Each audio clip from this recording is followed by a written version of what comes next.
Boom. All right. Welcome in, everybody, to Pillow Talk. Actually, I should do it properly. Pugs and Parker proudly present Pillow Talk on the Radio Misfits podcast platform. I am Pugs Moran. This is the second of two streams that I do here on the Radio Misfits. See, right there. Look, got my own thing right there. Hold on a second.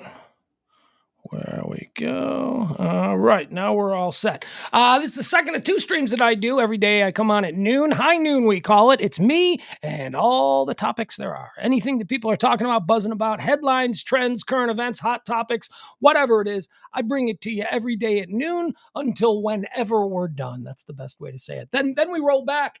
We come back here at 9 p.m. Central Standard Time for this one. This is Pillow Talk. It's myself and it's James Parker. He's here now. James Parker. Look at him. Look at him. There he is. This is the good show. This is the good stream. Okay. All right. Well, it's a different. It's the other stream. That's what I will go so far as to call this the other stream. And although now that we're in this stream, I will refer to the noon stream as the other stream. So see how it works. I don't choose between my children, James. I don't do it. I don't choose between my kids. Unlike you, who obviously has a favorite. Yeah, this one. I mean, among your kids. Oh, among my kids. Of course, dude. I know you don't have multiple kids, so you don't have to deal with this, but let me tell you a little dirty secret. We all have our favorite kid. We just know it'd be damaging to the other ones to say it out loud, so we're never going to admit it. But hell yeah, we have a favorite kid. It may change from day to day, but at any given time, hell yeah, I got a favorite kid. Okay, see, now you've just fixed yourself, though. That's when you add on, it may change from day to day. It's not quite what I'm looking for. What I'm looking for are people who know that one of their kids is awesome, the other one sucks, and they like the one, you know what I mean? When you allow for that to change from day to day, it shows that you really don't have a favorite. Okay, well, I can also kind of foresee that in adulthood, when things are a little more cemented in and they've gotten to like the point of no return, like he's the loser and he's always going to be a loser. then it might be time to break out the podium, because it might be a little more permanent at that point. Maybe Thanksgiving 2031. When you've had a good look at all your kids, that's when you're going to have the medal platform. And I go over and I was like, what was the rule? We don't do white drugs after 40. And what did you do? You did. You got busted with coke at the bar, didn't you? You're 41 years old. Too old. Is that your house rule? No white drugs after 40? Well, that's my personal rule, and it's working out good so far. I probably can't afford it anyway. So yeah. Well, white drugs. I mean, the only thing I think of white drugs is cocaine, right? Or is heroin white or is heroin brown? I don't think I've ever really seen heroin. Well, there's another fairly popular drug called meth. Is meth white? Look, it's everything that's made in the lab. So ecstasy, methamphetamines, cocaine, probably ketamine, and maybe heroin. Maybe the better line is no non-green drugs after 40. Well, what about mushrooms? See, I think you should start taking mushrooms after 40. I think old people taking mushrooms. And by the way, funny that you bring that up. Bill Walton, we saw it. One of the big topics I want to talk to you about today is Aaron Rodgers and his newfound love for ayahuasca mushrooms. That's how I want to talk. I want to listen to Aaron Rodgers. Are you familiar with the story? Did this not make it? This is kind of a sports story, so maybe it didn't make it into. I think I read this like a month ago, right? No. No. He was on like posted today. Was leaked yesterday. He was on some janky sports podcast, or it was a stream. There's a video version of it, like a month, maybe 2 months ago, and he was talking about doing some of that. Okay, mushrooms. He's talked about it before. So first of all, I would say that no stream that can get Aaron Rodgers deserves to be called janky. Okay, if they're pulling Aaron, I understand what you're saying, but the point is, I hadn't heard of this podcast. Yeah, I know, but they're pulling Aaron Rodgers, and I've never heard of this podcast. And when you listen to them, they don't sound to be like up the level of someone who deserves a podcast. So I don't know if he's doing a friend a favor or he thought he was going to something else, but I think you would see this and accept that this is a pretty janky podcast, even though they have Aaron Rodgers showing up. With the news that is being talked about now is excuse me, Well, I'm we're struggling janky, with my by the voice. way. We're janky. Yeah, I we would are absolutely janky. okay. My voice is janky too. I apologize for that. I'm really struggling, man. I can't seem to get it back, and I think it has something to do with the air conditioning. This whole story stems from today.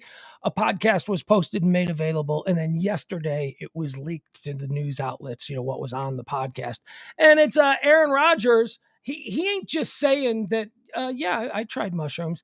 It is Aaron Rodgers evangelizing the use of mushrooms and claiming that it was the psychoactives, the whatever it is, ayahuasca that he was taking that led him to his MVP season. And I want to break this down. I want to listen to it. I want you to hear the way he talks about what he experienced while he was on. And we'll just get into the greater conversation of what's up with shrooms. That'll be the conversation that we'll have. But we'll kick off. Aaron Rodgers just never before, I will say this, I'm a bit of a sports geek. Never before in the history of pro sports has an athlete at the level of Aaron Rodgers, while he's in uniform, while he's still an active player, mind you, never before has a player of this stature openly discussed his use of an illegal drug in a league that could very seriously now ban him for the use of illegal substances. And he didn't just admit that he did it, he was evangelizing about doing it and about what it did for him and why he will continue to do it. A very fascinating story percolating. And look, I'm not being contrarian, but just to stop any of the correctors, yes, Ricky Williams talked about weed when he was in the NFL. Yes, David Irvin talked about weed when he was in there. People have talked about weed, but you know damn well what Pugs means, and don't ruin the larger point by being someone who's incapable of nuance. I get what you're saying. And they only talked about it because they were in trouble for it. They were in trouble for it first. Aaron Rodgers ain't in any trouble for doing shrooms. He's just volunteering the information, right? He's going on podcasts going, look, this is how I'm learning to be a better person. This is what I'm using. Look, I got a whole bunch of stuff I want to go into on Aaron Rodgers. Something that's really fascinating, a little side note of this, is Aaron Rodgers has a new girlfriend. Is this the super young one? I don't know if she's super young. No, actually, she's 35 years old. Oh, no. This is the one that gave him the air quotes vaccine that he lied about, right? No. There's another one? That was Shailene Woodley, the actress, the Oscar-nominated actress. She's the one that got him into. She was the big hippie, and she got him into all of this hippie stuff. And then he got in trouble for her vaccine. Air quotes vaccine, yeah, whatever it was that she whipped up or that she had heard about. So they got in trouble for that. They broke up. They were engaged. They broke up. They're no longer together. He is with a new girl, James, who is an influencer, and she is 35 years old. Do you know what her name is? She's 35 as well? She's 35. Do you know what her name is? No. Blue of Earth. Oh, come on. We're gonna get in. We're gonna learn all about Blue of Earth. All right. Here's one thing I know about Blue of Earth. She's incredible in bed. That's all I know. That's all I know. There's a lot going on with Blue of Earth. We'll talk about Blue of Earth. All right, you want to do a monologue? What do you say we get things started? I would love to do a monologue. Oh my god. I want to do a monologue so bad. I would wait for the sound to kick in. And coming down to the Comfort Nest Lounge. Screwed it up. And please welcome to the stage here in the Comfort Nest Lounge, high atop the One Percenter compound in beautiful downtown Highland Park, Texas. He is a comedy legend. He appears every Monday through Thursday right here in the Comfort Nest Lounge. Please welcome to the stage, James Rogersby Parker. Thank you. Oh, beautiful crowd today. Lovely crowd. The economy keeps getting worse. To give you an idea of how bad it is, there's now a Dollar General store in Highland Park. Well, look at it. There is. Hey. Family Dollar. Inwood Mockingbird or somewhere. Somewhere, yeah. It was on this day in history, 1926. Harry Houdini spent 91 minutes underwater in a coffin before escaping successfully. He succeeded by thinking outside the box.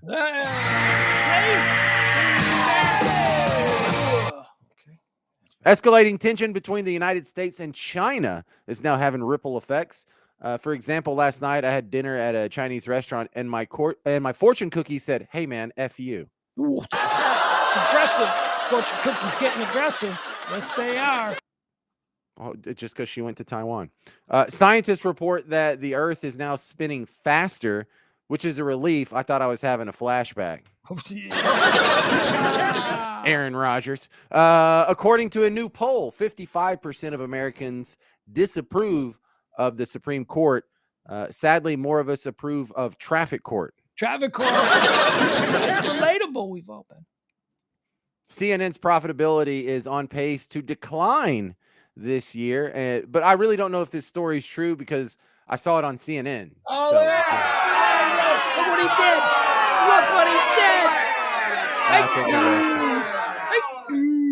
I didn't know Anderson Cooper's family was here today. Anson Williams, the guy who played Potsy on Happy Days. You remember him, Pugs? He's now running. Yeah, he's running for mayor of Ojai, California. His campaign slogan: "Sit on it." Of course. Up your nose with a rubber hose. Potsy. Oh, that's welcome back, Cotter. Yeah, that's Cotter. A Maryland man found it. What were they called? The slum dogs? What were they called? Just the slum. No, not the slum dogs. What were they called? Sweat hogs. Sweat hogs. Thank you. That'd be a good name for a band. A Maryland man found a lottery ticket worth $30,000 in his glove compartment. Experts say the odds of finding a winning ticket in a glove compartment are actually greater than the odds of finding gloves in the glove. Yeah, I have a bunch of lottery tickets in the glove compartment. Half of them I probably haven't checked. No gloves though, right? No glove, not a one. According to a just a one. That's the other thing about one glove. Yeah, there's always just the one. Hope you're right-handed. According to a new survey, teachers this year are going to spend an average of $750 of their own money on school supplies. You know, items like pencils, notebooks, condoms.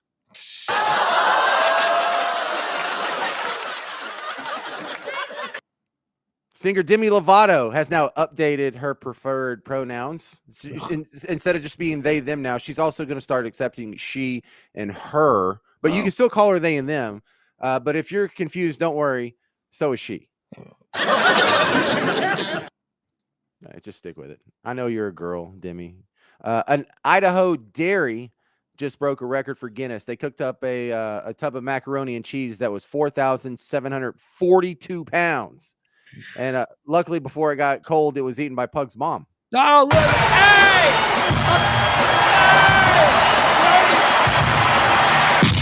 Two Cenas in 1 month. Get out. Happy birthday to Lonnie Anderson. You remember her? Yeah. I don't want to say she's getting old, but she's got a new sitcom coming out called WKRP in Scottsdale. I guess they moved the license. She's got a new sitcom coming out called WKRP in the Villages. She's got a new one coming out. It's called WKRP in Naples. Nah, well, I was going to do another Florida, but then I realized that you started out with Scotts or another Arizona. Never mind. Moving on. James. And finally, happy birthday to Barack Obama. He turned 61 years old. According to his so-called birth certificate.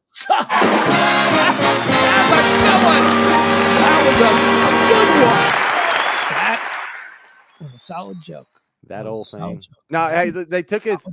I don't know. They did the follow-up on his birth certificate, and when they found the original, they turned it over, and it was a Bennigan's placemat. I think is what it was. Sure. I think that's true. That was in a documentary. How exciting!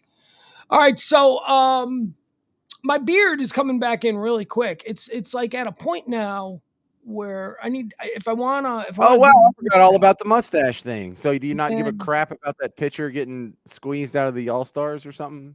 No. No. See, I'm going to the game tomorrow and maybe even Sunday. Going. And I want to show support for Dylan Cease. A lot of us White Sox fans are going, well, here, I'll give you an example of what we're talking about here. All right, so this is our guy. And this is one of the reasons why I decided that I'm going to keep my mustache for a little bit. All right, so here's my guy. Here's Dylan Cease. Okay, so see him there? Look at a fantastic mustache, handsome young man. Dylan Cease is completely overlooked by everybody. I mean, statistically, he's dominating Major League Baseball, and nobody gives a shit about him. He didn't make the All-Star game. It's like whatever. So we're fine with that. So a whole bunch of us diehard White Sox fans have decided we're going to go with the mustaches. Now, I accidentally had to shave my beard last weekend, and then this week, this whole mustache for cease thing started to come up. So I'm going to participate in that. So tonight, or at some point before the game tomorrow, I'm going to go home, or not go home, but I'm going to get in there. I'm gonna clean all this up. I'm gonna butt shave it. I'm gonna completely shave it down. So I'm gonna go to the game tomorrow night with a big, glorious mustache. And I gotta find a store. I gotta find someplace. My kid wants to wear a mustache too, so I gotta get him a fake mustache so we can sit there and watch the game with our big, giant Dylan Cease mustaches. That's super cool. That would look get a little like Grecian formula or something and black it up, and then Sure, right? and then you can just like smear it across Mason's upper lip, and that'll count. That's actually not a terrible idea because I do want it to, he's a 25-year-old kid. I want he doesn't have the gray, he doesn't have the salt and pepper. So I need it to pop. So I think that's a good idea. Maybe I'll get some hair dye, some jet black, and or maybe I'll just shave the whole thing and get a big fake one. I don't know. We'll see. We got all day to figure it out. All right. Are we going to do Aaron Rodgers blue? What's his name? Blue Earth? Yeah, what do you got? You got something else? We can save that. Yes, I compiled all the lies society says every day that drives me insane because oh, you teased that yesterday. We were going to talk about this. So explain what this is. all right. So we've actually talked on this show before about my list of grievances, and that's what this kind of ends up feeling like when I'm typing out the notes. It feels like the airing of grievances from Festivus, Seinfeld. But we've talked about the lies that we tell every day, and when we did the segment a few months ago, it was on the individual basis, and we all kind of decided that the number one lie everyone says every day is that when you text someone, I'm almost there, right? The second biggest one is wife says, do these pants make my butt look big, or how do I look in this outfit? You're always gonna lie, 100% chance. I thought of another one that we all do. Okay. You get a call first thing in the morning, and the person asks you, "Are you up? Did I wake you?" Oh no! I've been up. We all somehow, Man, that is a good one. we all somehow say That is we've been up when we haven't been up. We were just awoken by the phone call. But in the moment, we tend to think that that's a vulnerable point to be in. So I don't know. We lie. We instinctively. That's perfect for the list. In fact, I'm gonna go add that to the other list we did because we had 40 of them. Yeah, hang on. Who's we? No, I'm up. I don't remember participating in this. Well, Yeah, I made the list and then I just recited it to you. But here, let me give you like the top 10 on the 40 lies that you tell on a daily basis. These are lies that you hear every day. Number one, I'm almost there. Number two, it must have gone to my spam folder. Number three, my phone died. Number four, my phone's been acting weird. Number five, it wasn't that expensive. Number six, let's just do one more. Number seven, I don't really watch TV. Number eight, I'm almost finished. Number nine, oh, it's so great to see you. And then number 10, I don't care about looks as much as personality. Okay. So that was just. Can I give you another one to throw out there? I've got 40 of them. Do you want me to rip through them? Well, let me give you one more. How about I'm starving? We always say that. We always say, even when I'm not hungry. That's just a hyperbole. That means I haven't eaten in the last 4 hours. Okay. All right. Yeah, a little different. But see, the list I'm doing today is macro lies. Not that individuals tell themselves or tell each other, but these are lies that just circulate in society. And I don't know if it's half of the population, but for most of these, it's probably more than half of the population thinks this kind of stuff is true. Now, you and I obviously know it's not true. And anybody who sits down with a rational mind for about 6 seconds will realize, oh, well, that's not true. That's just something we say because it sounds nice and you don't want to be a dick. Right? Well, I have been single in forever. I'm a guy. I don't need anyone to find me attractive anymore. I'm way past that phase of my entire life where I have to worry about, attracting a soulmate or whatever. So the chains, of being nice are off. And so honesty has taken over. And that's what I want to do today is do the macro version of that segment we did. Okay. I don't know. Let me just fast fly through some of the individual ones again, because I think that does a good job setting the plate. Number 3, I've slept with X number of people. So almost everyone inflates or undercuts that Can because I ask you a question? Let me can I just about that subject? yes, If someone were to say to you, "How many people have you slept with?" Do you have a number, an exact number? There's no I don't have an exact number, and it's not that, like, I've slept with so many people, but anytime it's like there are things that I forget, you know? There's things. I You only know you have because I kept up with my number and added to it. And then there yeah. was one year where I went on a run and I had to add a lot to it. But I had to come up with my number when I met my wife, like in 2007, when she's You like, "How many didn't just people make have it you up? been with?" You didn't just make No, up a number? See, oh god, no, I know what the number is. I don't wanna think about all those. I But don't I think men exaggerate and women undercut.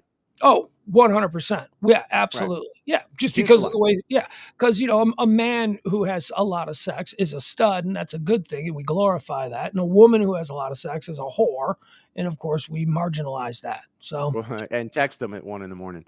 Also, number 12. Oh yeah, I read that a while ago. That's when someone talks about a Nobody book or a movie that you probably nobody should have seen reads by now. No one read nobody the book. reads. You freaking liar. Oh, you read books. Good for you, you No, you nerd. don't. No, you don't. Number 13. I remember you. Like you might remember their face, and like I Oh think I my worked with this god. dude before. Yeah, but you have You. no idea who they are. You just kind of Oh remember the my face. god. Mhm. A lot of times we say that makes sense when really it doesn't make sense. People could be saying something that's totally irrational, but you don't want to start the fight. No, no, that makes sense. Yeah, Okay. yeah, yeah. Yeah, leave your wife. Real smart. Number 5, I'm having trouble hearing you. You think that's a lie? Do people say that? Is that one? Is that Yeah, something? no, no, that's a big one because someone says, your mom's fat. And you're like, what did you say? What? I'm having trouble hearing you. What? Yeah, I don't No, love maybe this not. one. I don't love that one. You don't love that one? I don't love Uh, that one. oh shoot, I forgot to do that. When it's not like you deliberately ignored it for a long time. You didn't forget to do that. Oh, I forgot. Yeah, no, you just Mhm. put it off. It's not you, it's me. I'm good. I'm fine. Traffic was nuts. I was just going to say, I'm running late and then blaming traffic. Traffic was terrible. It's always just happens to be All right. terrible when people So are waiting. get that gets us through the top 20. And I thank you for your addition. I know I'm up. I've been up. So I want to go to the macro version of that same thing. And this is something that like individuals tell each other. This is something like massive amounts of people in society all say in a chorus at the same time. In fact, some of these are just generally accepted as fact. And if you take surveys of people, almost everyone will agree with this stuff, but it's lies. Okay, so these sound more like what I call the programming that we all get It in. is. I like the way you described that yesterday. Do it again for the people who weren't listening yesterday.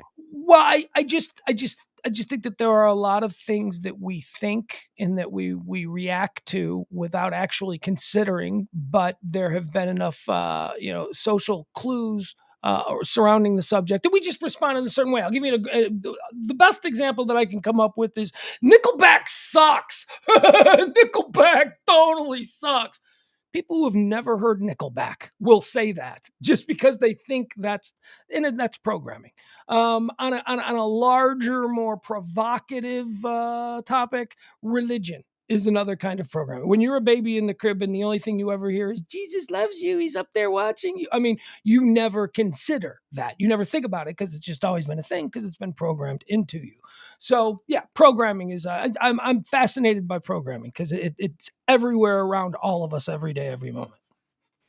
Well, I think that would appear in on my list, worded just a little bit different. It would be the phrase, um, I'm not religious, but I'm spiritual, or I'm spiritual but not religious. I'm not into religion, but I do have my set of beliefs. Well, fine. You're not part of some sort of big recognized organized religion, but you still have your damn beliefs. Shut up. You don't have a religion.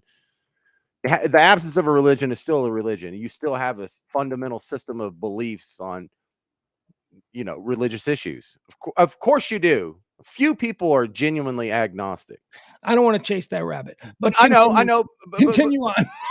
right. All right. So let me. Here's the big one, and this is a big one for you and me because this has affected what we do for work for the last few decades. Number one, the news is too negative. I'm tired of this. If it bleeds, it leads, or they're just always going after the biggest scandal, and the news is so sensational. You know, there is one channel that doesn't have a bias. They don't do it bleeds, it leads. They are completely nonpartisan. They tell you only the technical, important information you need to hear. There's no apartment fires, or we found a lost puppy, or there was a kid stuck in the well. It's called C-SPAN, and nobody watches it, which tells me you people love No, negative no, news. but that's not news. That's just government. That's just our government in action. That's not Look, news. that's what news is supposed to look like. News No, is no, no, no, supposed to it's be not. boring. No, it News is is not. not supposed to have sound effects and sweepers and sensational breaking news. Bong. This is a very sore subject with me Gabby about what Petito, what that's is news. news. No, that is not news. Absolutely. Gabby Petito is not news, and it should not have been national news. It should have been news in the community where she was from, where the people, it should be news in the community where the killer, where Brian was from. But anywhere else, we're just gawking. We're just riding down the highway of life, looking at other people's misery and feeling better about ourselves because that's not us. That's all that is. But what news is supposed to be is it's supposed to be a deal. We talked about this today on the noon show because today is the anniversary of the repeal of the fairness doctrine, which basically the FCC said, okay, you don't have to give equal time anymore. You can just go on and say anything you want and convince your audience of anything you want them to believe without having to allow the other side equal time to use the public airwaves. And that's the most important thing because this is about using the public airwaves. So the news is supposed to the news was never supposed to be profitable, James. The news was offered by the networks as a loss leader, essentially, to appease the government so that they could, sell commercials on Quincy at 8 o'clock or Ponderosa. So It was for a a half public hour, service. It was like it the was a trade off for your license. it's Yes. exactly what it was. It was a public service, and it was supposed to serve the community at which it was broadcasting. So at that point, news became local news, stuff that was happening that immediately affected you, road closings, all that kind of stuff. But that became boring, So we wanted more. And then, it was Fred Silverman who decided that news could be a profit center. And then he introduced the news magazine in the 1970s and then forget about it. From that point forward, it wasn't about serving the greater interest of the public. It was about keeping you in your seat through the commercial in any way they could do that to tease you. Coming up next, you know what I used to, when it really should have dawned on all of us that news had gone into the shitter. Do you remember when you would hear shit like this? And this was in the 90s, maybe even the 80s, where 8:30 at night between commercials of your favorite show, they'd say something like, "What's the everyday household item that you have in the pantry that could kill you? We'll tell you at 10 o'clock." Mm-hmm. Oh, it could kill me, but you're going to make me wait till 10 o'clock. Well, let's hope I don't go near whatever it is. See, that's bullshit. That was when that era of news started. That's. Ugh.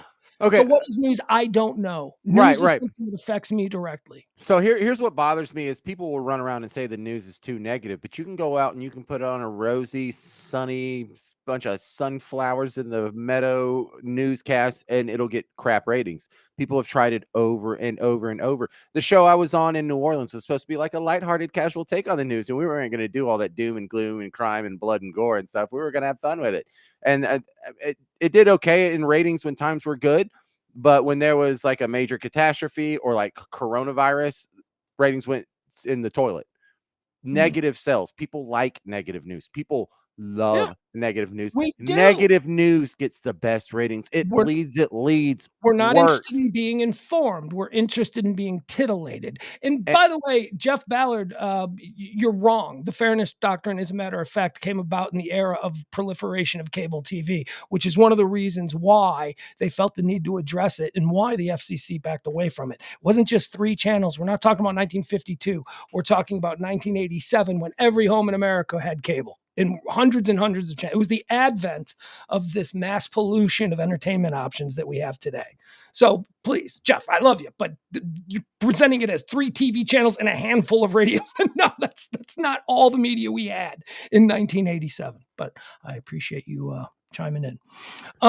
So yeah, Give me some more of these. Let's not go down this rabbit hole unless we really want to get into it. Okay, now this is sort of maybe just a branch off the same branch of the news is too negative, but it's the same mentality where if you go with a clipboard and you take a survey of people, or you call people in a survey, or you're just asking random people in the mall, people will tell you that they are tired of all the mudslinging, and they're tired of all the negative campaign ads, and they're tired of the same old politicians just getting up there and running down their opponent instead of telling you what they're for.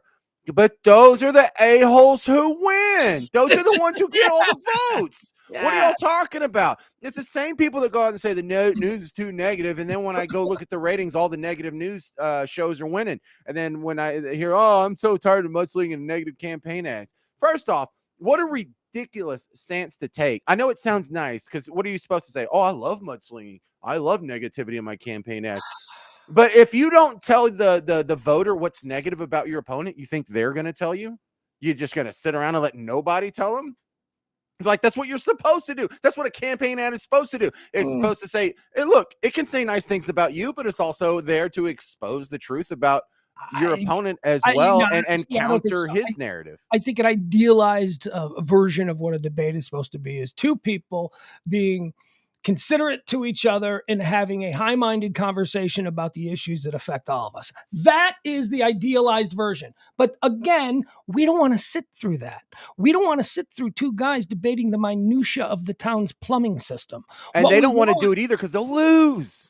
well, I don't know that. Yeah, you're right. I don't know the cut of the jib of the modern politician. I like to believe that there was a time when people actually wanted to be politicians because they had this calling and wanted to serve. You know, the whole Jimmy Stewart, Mr. Smith goes to Washington bullshit. I like to believe that there was a time when that was a real thing. Now, I can't imagine anybody wanting to go into politics who wasn't just looking to make a bundle in the private sector after 4 years in Congress. Right. And look, there was a time when it was like that, but that all ended in the 90s. The 1790s.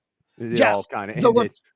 Oh, you know Because what? Hold on. I'm sorry. Jeff, I don't want to get into this with you. Yeah, we're talking about the repeal of the fairness doctrine. Jeff, I see you and I look, we're not all that different from what we're yeah, talking about. y'all just didn't connect Yeah. on your flight I'm there. sorry. Jeff's a smart guy and I appreciate it. I just don't want to get taken too far down the road All on right. this. So Yeah. the fix to that lie that people are tired of mudslinging campaigns or negative campaign ads is, no, you like mudslinging. Mudslinging works. Negative campaign ads move the needle, and it's the reason why people won previous races, and it's why they're going to win this race. And you just don't want to sound like an a-hole that says, "Oh, I love negative campaign ads." It's Right. right, because it sounds bad, and I understand, but you got to be an a-hole like me and not worry about sounding bad, because then you don't have to, lie. Jesus. Next one. This whole idea people shouldn't text while driving. Shut up. Everybody You know texts. why? Because everybody does it. You Everybody do it. does. People who say you shouldn't text while driving, you do it. So the show I was on in New Orleans, I was next to Susan Rojan, and she was just like a cardboard cutout, like Rachel Maddow type person, just bleeding heart about everything. She's like, "Oh no, that's dangerous to text while driving. They need to crack down on that. I'm for this new law." And It I'm is like, dangerous. It is dangerous. Both things true. can be true. Yes. We all do it, and it is dangerous. And I go, Susan, I do it every day. I do it every drive. In fact, there's Uh, few drives I take where I don't check my phone, because I'm it- texting, I'm surfing Facebook, I'm yeah, looking at my wait. map, getting directions. Let's be clear. Even if you're not texting, you're still queuing up the next song on Spotify, or you're Getting fooling with directions is the big one. fooling with an app. Yeah, I mean, we are all distracted constantly by our phones. And I, so listen, I told, and it's funny because when you do this to people live on air, you get great reactions. I go, so you never send a text while you're driving? She's like, oh, well, sometimes I might try and sneak it in real quick when I'm at a red light. I'm like, oh yeah, only when your car's at a complete stop and everything's totally safe, you might try and squeeze. And if you don't get the sentence done by the time it's green, you just put the phone away and whatever, man, sure. whatever. You Uh, bunch of you like, you it's stop in okay. mid thought. You stop in mid tweet because the light has changed. Listen, I'm here to be the angel of truth. Number one, texting while driving is okay. Texting while driving should be legal. If you support texting while driving laws, you're not only a hypocrite, you're insane because everybody's doing it. And for all the people who are like, oh, cops have too much authority to just pull people over and harass them. Well, how about they can leave us alone while texting? You want us to just, if they see your phone in your hand, they get to pull you over? Is that what you You're want to add to it? you're a lunatic. You're out of your mind. Texting and driving is okay. Let's just start with that. Yeah. That's your primary contention here.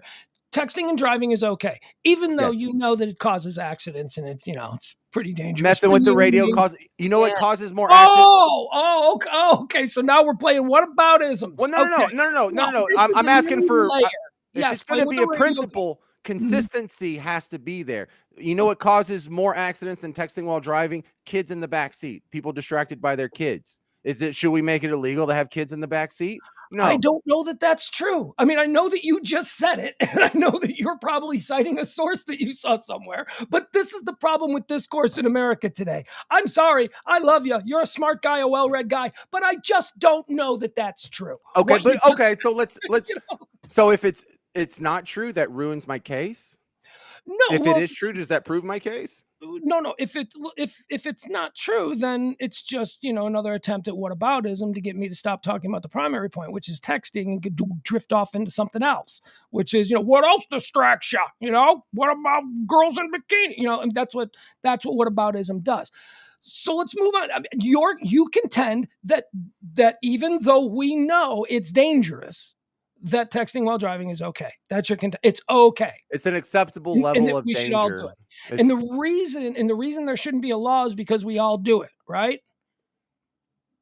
Yeah, kind of. Oh, Okay, that so and that, and it's an acceptable level of danger. I have never gotten into an accident because I was texting right. while I was driving, but I have texted Well, while driving that's now 25,000 we're going times. now we're going anecdotal. Just because it's No, never I'm just happened to look. you, it's How never dangerous could it possibly be if I've done it probably 25,000 pretty times with no dangerous. negative consequences? Look, it's absurd to sit here and say it's not dangerous. Now, I'm just taking exception to It's an you no. I'm not saying. categorizing it as it being I'm okay. saying it's an acceptable level of danger. The It's an danger is so acceptable minute level of risk for you, and because we for all everyone. have been guilty of it, you believe that there shouldn't be a law. Well, I mean, we were all guilty of not wearing seatbelts, and then seatbelts Shouldn't be a became a law. Law there.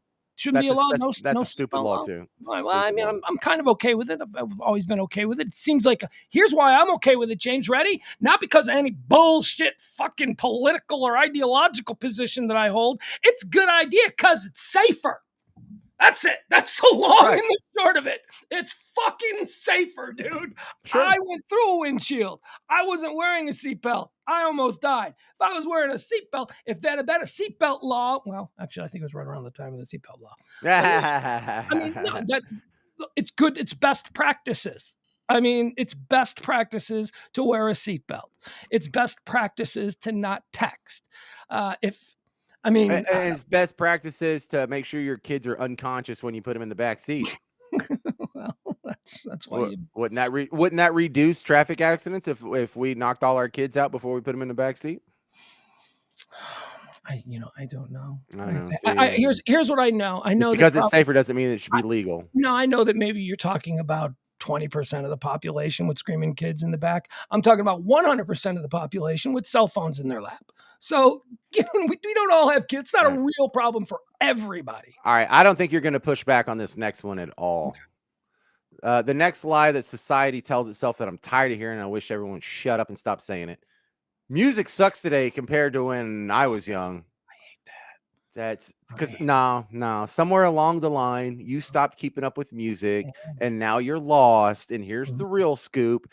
Number one, your music sucked too. Music kind of peaked with classical music, maybe even jazz, and then mass media kind of, democratized it and ended it. But you weren't listening to like Bach and Tchaikovsky. You were listening to like Louie, oh baby, we gotta go, or leave that girl, or whatever he said. You were listening to Lollipop, Lollipop, oh lolly, lollipop, lollipop, lollipop, boom, boom. That was your song. That's the stupid stuff that you listened to, Dad, when you were a kid. So stop saying my music sucks. And I'm not going to put my kids through that. I'm not going to say, oh, this music sucks compared to when I was young. Dude, first of all, your dad was a kid and he was listening to the Beatles, the Stones, and Zeppelin. Okay, so lollipop, get rid of that bullshit. Your dad had some really undeniably great music in his youth. Well, Would you yeah, say but if you compare the worst of today's music to the greatest right, of the music right. from the previous generation, of course you're gonna come up with some really big gaps there in like talent and longevity and There's how no way to classical songs. gauge it. There is no way to gauge the level of talent in 75 versus the level of talent in 2022. It's first of all, it's subjective and it's influenced by culture, and culture is influenced by time. So, it's different kinds of me. We have different kinds of me. You know what this is, James? I hate it. This is a great one. I love this one. I hate when people say, "Hey, your music today suck." I mean, Yeah. it may not be your cup of tea, but here's why it's not your cup of tea, because music, unlike anything else, maybe a good book, maybe you might have that, but music attaches itself to your soul sentimentally at a time and in a place that every time you hear it in your life, it takes you back. If you were someone like me, what did you say? All right, someone just mentioned, Al just mentioned Tears for Fears. So every time I hear Shout by Tears for Fears at my age right now, every time it's a 40-year-old song, every time I hear Shout by Tears for Fears, I am instantly transported back to a time and a place where I didn't have stress, where I had, a hot girlfriend. My friends at school were all awesome. We were on a winning streak in the football team. It takes you into the song, immediately transports you back to a time and a place that you remember fondly. That's the sentimental attachment. That's why people think the music of their youth is better than the music of today's youth. It's simply a matter of you're not attached to the music of today. You were attached to it. That's all it is. And I hate when people say it because, James, nothing tells me that you have quit and decided to just become an old man quite like saying stupid shit like that. I hate it. I get so mad when my friends say stuff like that. Yeah, and I'm sorry, it takes a little effort, but it's not asking too much for you to expose yourself to newer music rather than hear the same song for the 10,000th time. I swear to God, I could go the rest of my life without hearing AC/DC's Back in Black. Right, yeah. But Yeah, or, but understand, it's not about hearing the song for the 10,000th time. It's it's taking about, them back. this Yeah. reminds me of that girl. Oh, remember that girl? Yeah, turn this up, man. That's all it is. You're The not girl I actually, should have married or yeah, something. or Right, right. whatever. Yeah. Oh, do you remember? This reminds me of the concert we went to back in '92. Remember that? I mean, that's what it But is. It's a sentimental attachment. I'm not listen, I'm not trying to scoreboard you with like I'm a musician, so I know better than you. But from a musician standpoint, music peaked in the classical era. Music peaked with Tchaikovsky and Bach and Beethoven and Mozart and all that. It doesn't get more beautiful than that. It doesn't get more That's complex than that's a that. relative statement you're making Well, there. You can't tell me that "Hey Jude" or, "Let It Be" isn't as beautiful as anything well, that no, they no, no. Look, that is subjective. of course, beauty is subjective, but in the modern times, the only people who's making, from musical theory and construction and layering standpoint, the only people who's making music that even compares to that era is like a John Williams, who, when they're like, "Hey, will you just make us a theme No, for but like that's a style. Jurassic Park?" But He you're just talking blows about it out of the water. you're talking about the classical music, that format of music that was popular in the 17th and 18th century. Well, classical music's not a format like a radio station. It is. It's a This is the style of music. pinnacle. It is no, no, no. It's a style of music, but it's Mhm. basically it's music now in modern times. It's unleashed. Classical music, used to be limited to your woodwinds and your string instruments, but now when you're making classical music, when you're a John Williams and they just throw it in your lap, hey, will you make the score, or whoever did the score for like Last of the Mohicans? They have all the music in the world at their disposal, and the impetus is, how do I come up with the most beautiful, compelling, emotional roller coaster ride for the guy listening possible? And like these movie scores are like Last of the Mohicans, just Okay, incredible, but I incredible. wouldn't call that. See, I'm glad you said that, movie scores, because I guess, suppose they are, scores are similar to the structure and of classical music, or at least the Mozart stuff that you're quoting here. The absolute coolest guy doing musical scores today, for films, is Trent Reznor. And Trent Reznor comes from that rock background. You want to talk about a guy who can do ambiance music, he can do mood music. He's Hmm. absolutely brilliant at. Danny Elfman, formerly of Oingo Boingo, is another one who Hmm. has just but they're Dude, not. Nightmare Before Christmas soundtrack is one of Yeah, those that's kind of up there. yeah. And look, the Beatles couldn't even read music, so don't get too worked up about how they're the peak of music. No, they're not. No, hell, God, no, they're not. Mm. Continue. Anyway, Not chasing that rabbit either. Go ahead. okay. Well, the next one, the next lie that society tells itself is the cousin to the music one, and it's the art world one. And this is one that is just shoved in my face all the time because I'm married to an artist, so we have to go to like art auctions, and she likes to talk about. She went to the Van Gogh exhibit, and she told me about all the holes in the presentation, and so I am just completely douched with art in a way I wouldn't be because I'm such a country bumpkin otherwise, right? But I am so over hearing people look at a bunch of paint splatters and tell me how awesome it is. Hell no. People pretending to like modern art are the biggest liars, or among the biggest liars society has to offer in the modern era. Everything Jackson Pollock does that's just paint splatters sucks. My 8-year-old can do it. It doesn't take skill. There's nothing. Oh, well, look at the color selection. What on the paint Yeah. splatters? Yeah. And Yes. so I kind of have a Exactly.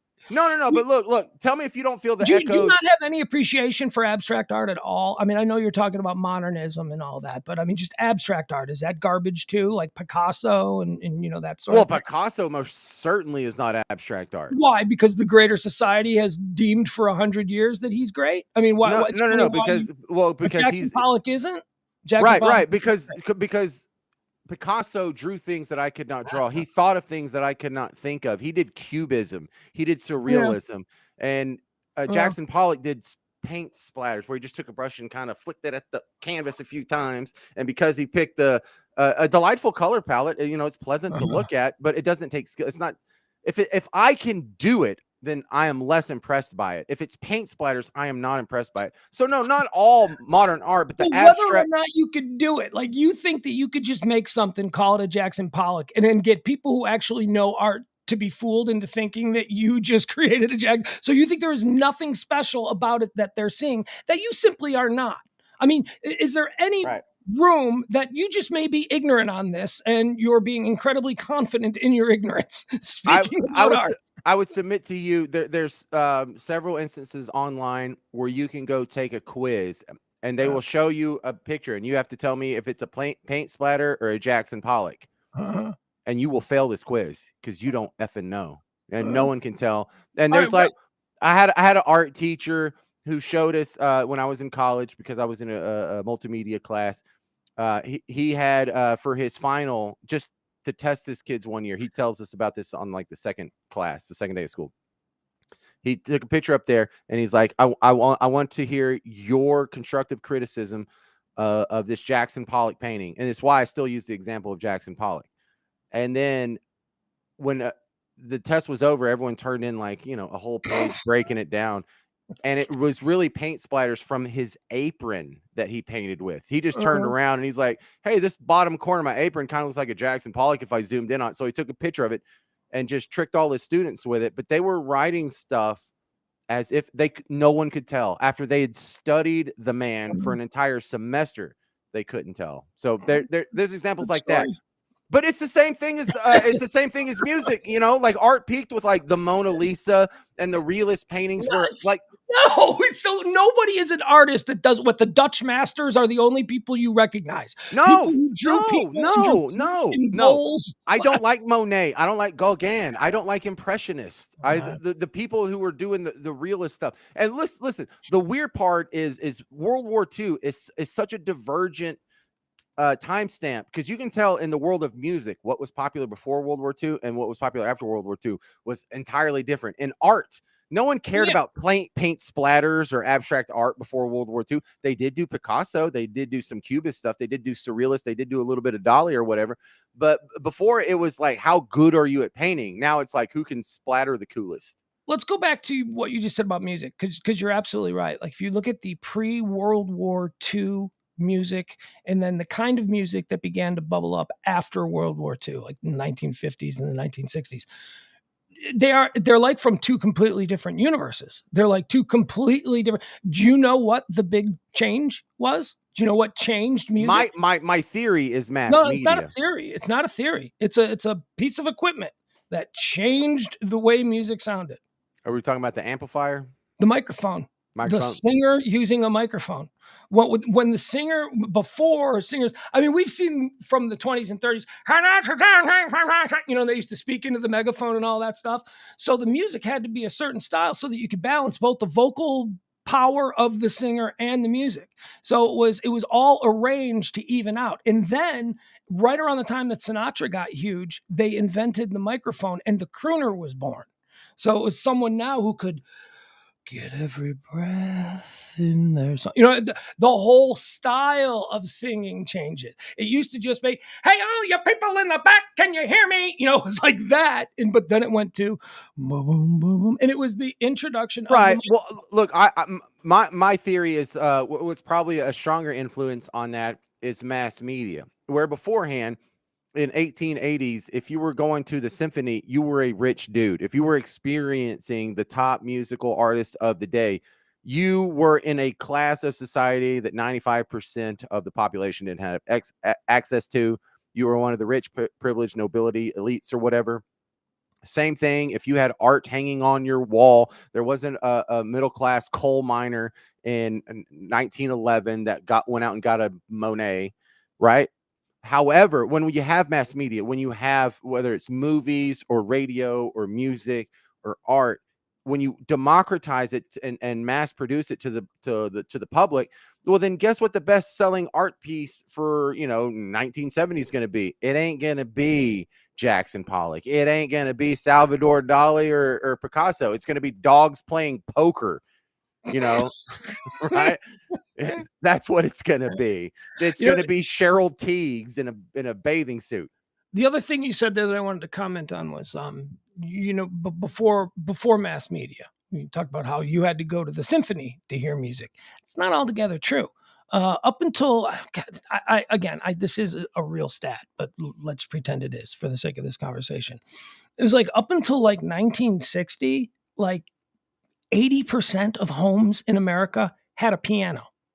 Having a piano in the home Really? was as common as having a TV or a microwave is today. Now, they weren't all these beautiful grand pianos and all this stuff, but every home had like a stand-up piano. I mean, Sweet. before you could just listen to other people's music, people were making their own music. And people were, so. Hey, we're gonna get to this Aaron Rodgers thing because we are running out of time, and I really want to spend a little time talking about Blue Earth, All right. Blue of Earth. Let me roll through the rest of my list, and you can just nod or whatever. Run through. Number one, the next one on my list was the whole body positivity thing. Everyone's beautiful or looks don't matter. Shut up. I know no one wants to tell an ugly person they're ugly, and I'm the bad guy because when an ugly person shows up, I admit that they're ugly. But ugly people exist. But who the fuck are you to make that judgment? This is what you are so self-aware. Everyone's beautiful. Everyone's beautiful. Who the fuck are you to be making judgments that are designed solely to hurt someone's feelings? What about Sloth from Goonies? What kind of shit are you? But when someone shows up, I tell them they're ugly. Who the fuck made you? That is a monstrous way to go through life. I don't go tap random people in the bar on their shoulder and be like, excuse me, sir, you're ugly. But if someone wants to be like, Lisso's beautiful, I'll be like, I disagree. Okay. Disagree. All right. Well, in the course of a conversation, okay. But the way you presented it was, when I'm out and someone shows up and they're ugly, I tell them, hey, you're ugly. No. Pugs, who's your ugly friend? I don't know. I mean, what kind of a human being does that? I'm not that bad, but I'm pretty close. I'm just tired of look. Here's the cold truth that I just love to tell people. Half of you are below average. Just so you know, mathematically speaking, half of you. Way more than half. Mathematically speaking, there's the middle, and then half of you are below it and half of you are above it. No matter what the population is, everyone's not pretty, and it's a sliding scale. No. Anyway, here's another one. This is the one that probably bothers me. This is among the top. People just spend too much time in their phone. They just like have their face buried in their phone all day. And I go to restaurants, and these people are like dicking around with their phone instead of talking to the people like right next to them. And then I was at this concert and people were just holding up their phones. I'm like, dude, just watch the concert instead of just recording it with your phone. You're a bunch of idiots. Like there's a concert going on in front of you. You can't even live in the moment. You're so addicted to your phone. I'm gonna have to tweet that. Yeah. Right. Yes. I like when you see that. I like when you read tweets from people complaining about other people and their phone etiquette, or that sort of thing. It's like, well, you're tweeting about it? What, you felt like that was all right, part of the problem? What else you got? I don't watch TV. Oh, shut up! Aren't you a great person? You're just Is so that much still a better than me. thing? That Yes, that it was is. that was a thing. Like, I remember that was very common in the 80s to hear, and in the 90s when television was terrible. But the last 20 years, we've had peak TV. It is not. There is no shame in television anymore. Some of the I best. don't watch TV. I just go out and commiserate with nature and grow I see non-GMO film. organic bell peppers. I go to theaters or the cinema to watch films. I Oh like yeah. to curl up with a good book. Oh, do you like movies? No, I don't like movies. I like films. Oh, okay. Oh, You suck. You're yeah. terrible. You like going to plays? Okay, yeah, sure you do. Sure you All do. right, we're gonna get out of here. Yeah, I don't want to run through this stuff. do Okay. it because we can't do it until next week. And I've added Nickelback sucks to your list because I like that.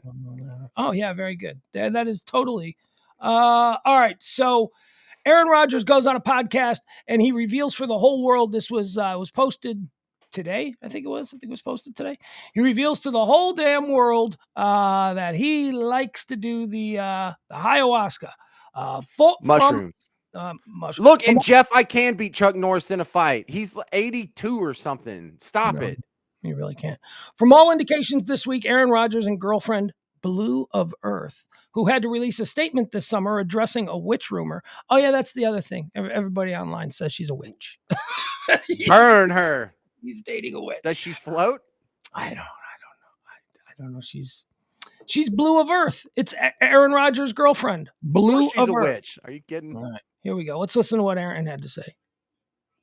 There's opportunities for certain people to get permission slips out to say it's okay to think about things in this way, and hopefully allow them to kind of step into their freedom and step into their true self.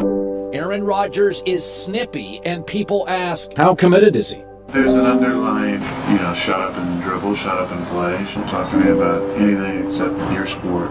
I've never been a robot. I don't want to be a robot. I'm not a cliche guy. I'm not a game face guy. I'm the guy that shoots from the hip and speaks from the heart. And I said, is there anybody in this room who could still love me? Man, the depth of all those emotions is what it means to be alive. Aaron got weird. It was going to the depths of my soul and hearing and feeling all that self-criticism. So hold up. So that's not the one. Here's the one I wanted. I apologize. I think this is the one where he starts off talking about the trip. Here we go. More of Aaron Rodgers. To me, one of the core tenets of your mental health is that self-love. Yeah, here it is. And that's what I... All right, so this is him talking about his experiences with tripping. Ayahuasca did for me was help me see how to unconditionally love myself. And it's only in that unconditional self-love that then I'm able to truly be able to unconditionally love others. Mm-hmm. And what better way to work on, for me, this is my own belief, but what better way to work on my mental health than to have an experience like that? I mean, the greatest gift I can give my teammates, in my opinion, is to be able to show up and to be someone who can model unconditional love to them. Yeah. I mean, obviously it's important I play well and show up and lead and all that stuff, but they won't care about what you say until they know how much you care. Everybody reads a lot more than the language that we speak. That's the biggest gift we can give. It's what we hold and what we carry. And I think the moment that you say, I love myself because, you're fucked. As soon as you say because, then you're always measuring that because on a scale with everybody else's Very because. true. It's one of the first things that you learn. And as soon as you got to stop saying that I love myself because of these reasons. No. Okay, so we don't have time. We have time to go through all of it. There's a whole bunch of stuff. Aaron Rodgers went on for a good 20 minutes talking about and evangelizing the benefits of ayahuasca. And he, as far as what he admitted to, he said he took it last year in the off season and it prepared him for the season. And he won MVP. He had the best season of his life, and he holds a lot of it due to the progress that he has made on himself while taking ayahuasca. Now, this is all his girlfriend is now. Everybody's in Green Bay. They're like, oh crap, our quarterback's tripping and it's the evil girlfriend's fault. So the girlfriend's taking a lot of abuse. She's being blamed as the person probably responsible for getting Aaron into this. Although Aaron was dating a very hippie. I mean, Shailene Woodley is a very hippie girl, right? And She had him she chewing on tree bark or something, right? yeah, she's like, yeah. Hold on, let me see if I can find these pictures of. There she is. I know she's beautiful. I've seen So her. I mean, he went even further in that direction. He went like Shailene Woodley was a crazy hippie chick, but now he's with someone who goes by the name Blue of Earth. Okay? So should we take a look at Blue of Earth? Should we just look at some of her pictures? Why not? Let's see what she's. She better be a 10. Well, that is interesting. I find her very attractive, but of course, she's Aaron Rodgers. I'm going to date an ugly woman, but she's interesting. All right, so there she is. I can't make these pictures any bigger. Maybe I can make this one bigger. All right, look at her there. All right, so that's what she looks like. She is a hippy dippy healer influencer. Here's another. Look at her right there. Look, first of all, look at her jugs. What's going on with this girl? She's like this hippie natural. Don't put anything bad into your body. Yoga, mushrooms, tripping in the desert. She's all of that stuff and silicone breast implants. Yeah, silicone. One of the very few things you can put in your body that's not organic. Right. Like, so, already I'm thinking you're full of shit.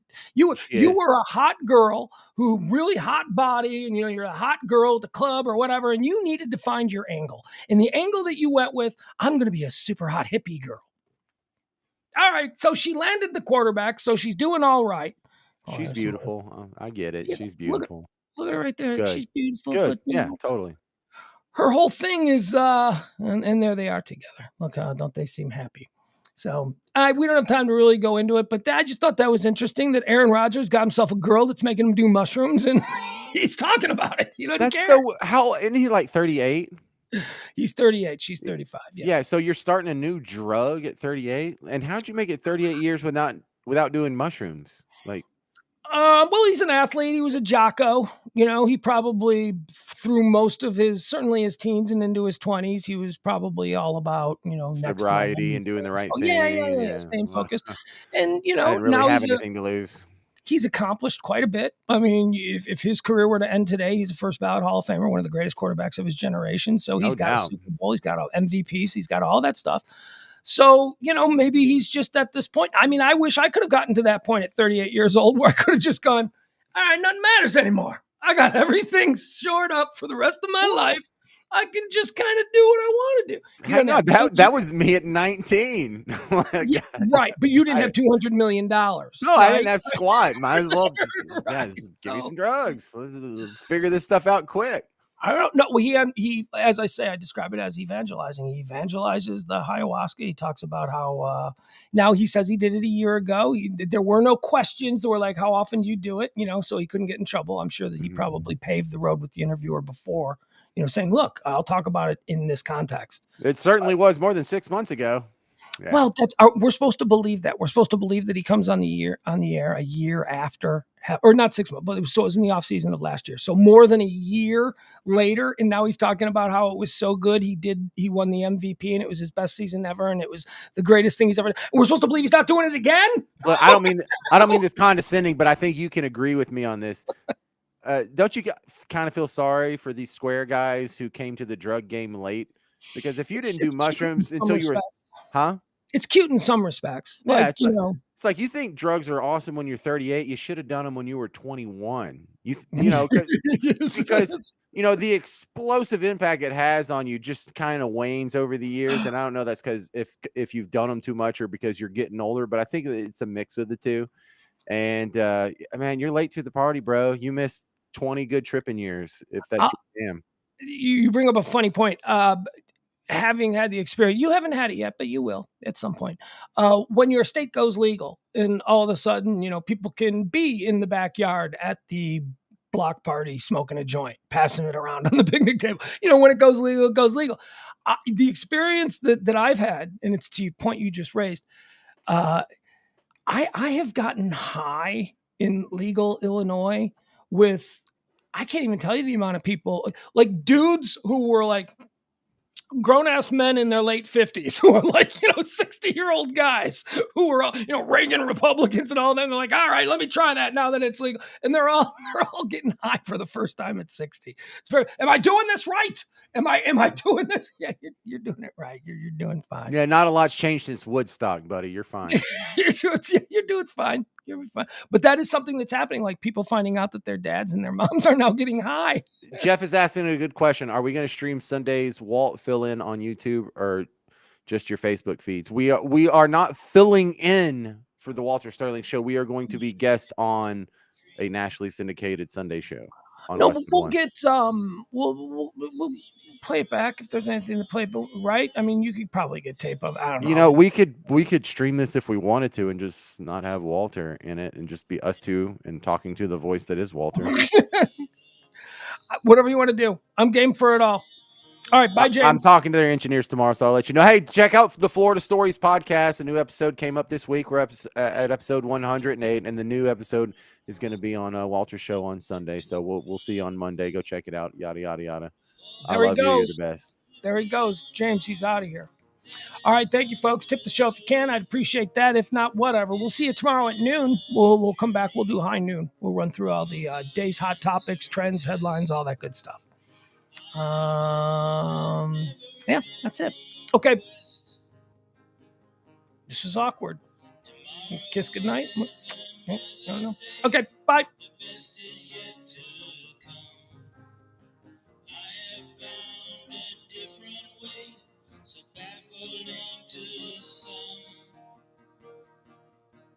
Al says, would you both do a show high?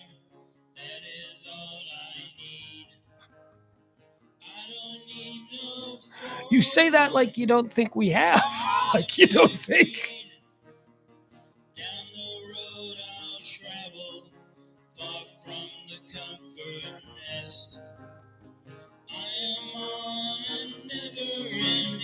Quest. Tomorrow is another day. The best is yet to come. I have found a different way, so baffling to some. I can smile a little now. Things are going good. I always had to be on guard, that is understood.